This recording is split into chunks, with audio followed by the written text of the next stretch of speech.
नमस्कार। आज बात करेंगे दुनिया के एक सबसे मशहूर स्मारक ताजमहल की और जानेंगे पत्थरों में छुपी वो कहानियां जो शायद वैसी बिल्कुल नहीं हैं जैसी हम आज तक सुनते आए हैं। चलिए शुरू करते हैं। ताजमहल के बड़े दरवाजे पर लिखे इन शब्दों से ये पहला पैगाम है जो हर आने वाले का स्वागत करता है। सोचिए, एक तरह से ये जन्नत में आने का न्योता है जो शुरू से ही एक रूहानी माहौल बना देता है। हम सब जानते हैं कि इसे शाश्वत प्रेम का प्रतीक माना जाता है। मुगल बादशाह शाहजहां ने इसे अपनी बेगम मुमताज महल की याद में बनवाया था और इसकी कहानी मोहब्बत और जुदाई की एक अमर दास्तान बन गई। लेकिन इस खूबसूरत प्रेम कहानी के साथ साथ कुछ स्याह कहानियां भी जुड़ी हुई हैं। ऐसी कहानियां जो बताती हैं कि ऐसे बेमिसाल बनाए रखने के लिए कैसी कैसी ज्यादतियां की गईं। तो फिर सवाल ये उठता है कि ये दीवारें असल में कौन सी कहानी कहती हैं, और यही आज हम पता लगाएंगे कि इन किस्से कहानियों में से सच क्या है और फसाना क्या। और सच कहूं तो हकीकत शायद इन कहानियों से भी ज्यादा दिलचस्प है। तो सबसे पहले बात करते हैं उन मिथकों की, उन किंवदंतियों की जिन्होंने सदियों से ताजमहल को अपने घेरे में ले रखा है। इसकी शान और शौकत ने न जाने कितने ही किस्सों को जन्म दिया है। इनमें से 3 कहानियां तो सबसे ज्यादा मशहूर हैं। पहली कि बादशाह ने 20,000 कारीगरों के हाथ कटवा दिए थे। दूसरी कि शाहजहां अपने लिए एक काला ताजमहल बनवाना चाहता था। और तीसरी इसके तहखाने में मौजूद 22 बंद कमरों का रहस्य।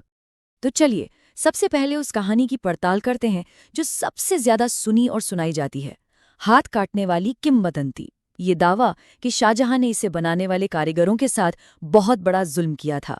कहानी तो बहुत साफ और सीधी है और उतनी ही खौफनाक भी। कहा जाता है कि शाहजहां ने हुक्म दिया था कि इसे बनाने वाले सभी 20,000 कारीगरों के हाथ काट दिए जाएं। क्यों? ताकि ऐसी कोई दूसरी इमारत दुनिया में फिर कभी ना बन सके। सुनने में ये कहानी बहुत असरदार लगती है ना? लेकिन सच्चाई क्या है? क्या वाकई ऐसा हुआ था? ऐतिहासिक सबूत इस बारे में क्या कहते हैं? इतिहासकार एब्बा कोच इसे गाइडों की कहानी कहती हैं। मतलब ये कोई अनोखी बात नहीं है। ये एक ऐसा किस्सा है जो दुनिया की कई बड़ी बड़ी इमारतों के साथ जोड़ा जाता है, सिर्फ कहानी को और ज्यादा सनसनीखेज बनाने के लिए। तो फिर कारीगरों की असली कहानी क्या थी? जब हम इतिहास के पन्ने पलटते हैं तो एक बिल्कुल अलग ही तस्वीर सामने आती है। सजा नहीं, बल्कि सम्मान और पुरस्कार के सबूत मिलते हैं। तो देखिए, एक तरफ है मिथक जो कहता है कि कारीगरों को सजा दी गई ताकि ताज बेजोड़ रहे, और दूसरी तरफ है हकीकत जो बताती है कि कारीगरों को न सिर्फ इज्जत दी गई बल्कि उन्हें बहुत अच्छी तनख्वाह भी मिली। और तो और बाद में उन्हें शाहजहां के नए शहर को बनाने के काम में भी लगाया गया। और इसका सबूत मुगलों के बही खातों में मिलता है जो आज भी मौजूद हैं। आप देखिए, मुख्य आर्किटेक्ट उस्ताद ईसा को 1,000 रुपए महीना मिलते थे। सुलेखक अमानत खान शिराजी को भी 1,000 रुपए। उस जमाने में ये एक बहुत बड़ी रकम थी।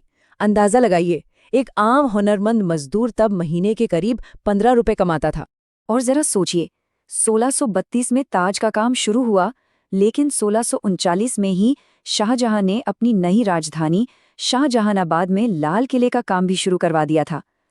क्या कोई बादशाह अपने सबसे काबिल हजारों कारीगरों को अपंग कर देगा जब उसे आगे और भी बड़ी बड़ी इमारतें बनवानी हो? ये बात कुछ हजम नहीं होती। बल्कि कारीगरों को गुमनाम रखने की जगह उन्हें इज्जत बख्शी गई। इसका सबसे बड़ा सबूत है मुख्य सुलेखक अमानत खान का नाम। उन्हें ताज के गुंबद के अंदर अपना नाम लिखने की इजाजत मिली थी। ये उस जमाने में एक बहुत बड़ा सम्मान था। उन्होंने खुद को तुच्छ प्राणी लिखा, लेकिन उनका नाम आज भी वहां मौजूद है। तो ताजमहल का असली राज किसी जुल्म की कहानी में नहीं, बल्कि इसकी बोलती हुई दीवारों में छिपा है। सच्ची कहानी पत्थरों में ही लिखी है, एक गहरा मजहबी और कला का पैगाम। ये जो खूबसूरत फूल पत्तियां दीवारों पर दिखती हैं, ये कोई पेंटिंग नहीं है। ये है पच्चीकारी या पेट्रा ड्यूरा की कला। इसमें जेड, जैस्पर जैसे कीमती पत्थरों को तराशकर संगमरमर में इतनी सफाई से जड़ा गया है कि कोई जोड़ नजर ही नहीं आता। मुगलों ने इस कला को एक नए मुकाम पर पहुंचा दिया था। और फिर है थुलुथ लिपि में की गई सुलेख या कैलीग्राफी। ये खुद में एक कमाल की कला है। क्या आप जानते हैं कि जो लिखावट जितनी ऊपर है उसके अक्षर उतने ही बड़े बनाए गए हैं? ऐसा इसलिए ताकि जब कोई नीचे जमीन से देखे तो सारे अक्षर एक ही साइज के नजर आए। कमाल की इंजीनियरिंग है। तो ये लिखावट सिर्फ सजावट के लिए नहीं है। इसमें कुरान की 22 आयतें हैं जिन्हें अमानत खान ने ही डिजाइन किया था। इन आयतों को बहुत सोच समझकर चुना गया। ये कयामत के दिन इंसाफ और जन्नत के इनामों की बात करती हैं। मतलब इसका असल मकसद कयामत के दिन खुदा के सिंहासन को जमीन पर दिखाना है। अच्छा, तो हाथ काटने वाली कहानी तो साफ हो गई, लेकिन उन बाकी बचे हुए रहस्यों का क्या? चलिए अब जरा काले ताज और उन बंद कमरों की बात भी कर लेते हैं।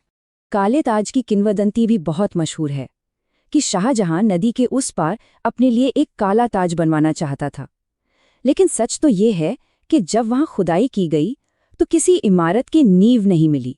ज्यादातर एक्सपर्ट्स का मानना है कि ये कहानी असल में यमुना नदी में ताज के एकदम साफ और गहरे अक्स यानी परछाई को देख के बनी है।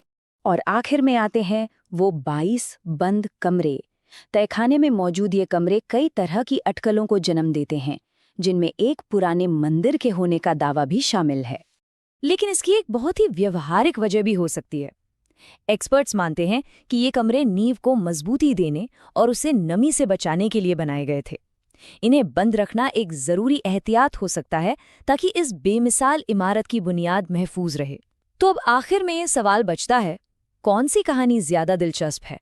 एक खौफनाक किंवदंती या फिर इंसान के हुनर और उसकी सोच की ये हैरान कर देने वाली हकीकत?